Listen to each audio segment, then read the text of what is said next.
C'est une déclaration personnelle qu'elle aurait sûrement voulu éviter. Mais face à la violence des attaques sexistes dont elle est la cible, Thérèse Kaikwamba Wagner a publié le 7 novembre un communiqué pour dénoncer le harcèlement autour de sa grossesse et de sa vie privée. Alors que la ministre des Affaires étrangères porte le front diplomatique de la crise sécuritaire dans l'Est, la polémique, elle, ne porte pas sur ses actions politiques, mais sur son intimité. Et c'est tout le problème. Quand il s'agit d'une femme, on déplace les débats politiques vers le contrôle social du corps féminin. Bonjour, je m'appelle Trésor Kibangula, je coordonne les recherches sur la politique à Ebouteli.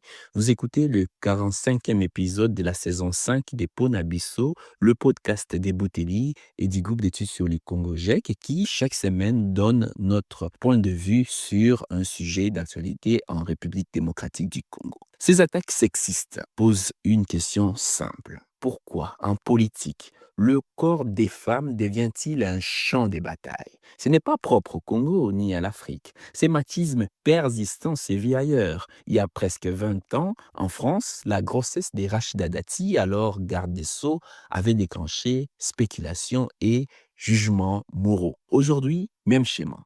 Pour une femme, la frontière entre vie publique et vie privée s'efface. Ce qui serait anodin pour un homme devient motif des soupçons. Les gardiens autoproclamés de la morale brandissent les devoirs d'exemplarité. Dans un passé récent, Aminata Namazia, alors vice-ministre, en a fait les frais.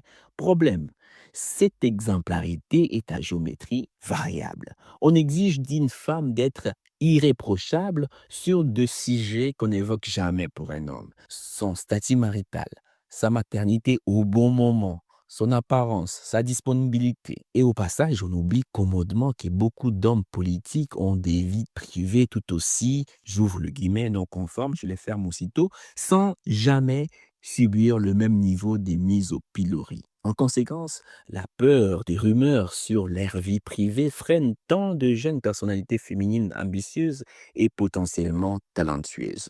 Une étude menée en 2022 dans 10 villes du pays par des chercheurs de l'université de Lubumbashi révèle qu'en RDC, 81% des femmes politiques ont subi au moins une forme de violence ou d'attaque sexiste. Certes, ces violences ne suffisent pas à elles seules à expliquer la faible présence des femmes dans les institutions politiques, mais elles constituent l'un des obstacles les plus dissuasifs dans un environnement politique déjà difficile d'accès. Tenez, à l'Assemblée nationale, par exemple, à peine 14% des députés nationaux sont des femmes, selon les données collectées par Talatala. Ce n'est pas qu'une statistique, c'est un appauvrissement du débat démocratique. Moins de femmes, c'est moins de diversité d'expériences, moins de perspectives, moins d'équilibre dans la prise de décision. Dans un groupe WhatsApp très fréquenté par les politiques, sur les réseaux sociaux ou encore dans les couloirs de nos lieux de travail pendant la pause café, certains convoquent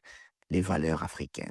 En clair, une femme adulte consentante ne devrait pas tomber enceinte, vivre seule ou en couple sans mariage. D'autres évoquent l'éthique des agents publics. Mais là encore, les mêmes règles sont rarement brandies avec la même vigueur quand il s'agit d'hommes. Il faut prendre au sérieux l'argument culturaliste pour mieux les démonter. La culture n'est ni homogène ni figée.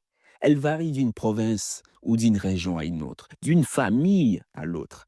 Elle évolue avec les temps. Certaines pratiques que l'on présente aujourd'hui comme des traditions ont été réinventées, importées parfois sous l'influence religieuse ou coloniale. Autrement dit, invoquer la culture pour justifier des discriminations n'est pas une fatalité, c'est un choix. À nous de décider quelles valeurs nous voulons préserver. Par exemple, la solidarité, le respect, l'essence de la famille et lesquelles nous devons résolument abandonner quand elles servent à exclure. Nous disposons de 3 leviers concrets pour changer les caps. D'abord, arrêter de nourrir les polémiques sur l'intime. Une femme ministre, mariée ou non, est d'abord comptable de sa politique, pas de sa conformité à des canaux sociaux. Faire en sorte que les règles éthiques encadrent l'usage du pouvoir, pas la vie intime des femmes qui y accèdent. Ensuite, instaurer des garde-fous. Dans nos institutions, nos partis, les médias et nos organisations citoyennes, il faut des règles claires contre les attaques sexistes et le harcèlement, avec des sanctions réelles quand il est faut. Enfin, nous atteler à former protéger et promouvoir les talents féminins. En tout cas, si nous voulons plus de compétences et d'équité en politique, il faut en finir avec ces doubles standards qui minent la place des femmes dans la vie publique congolaise. Rejoignez notre fil WhatsApp en envoyant JEC ou Ebouteli au plus 243 894 110 542 pour recevoir Ponabiso chaque vendredi sur votre téléphone. À bientôt.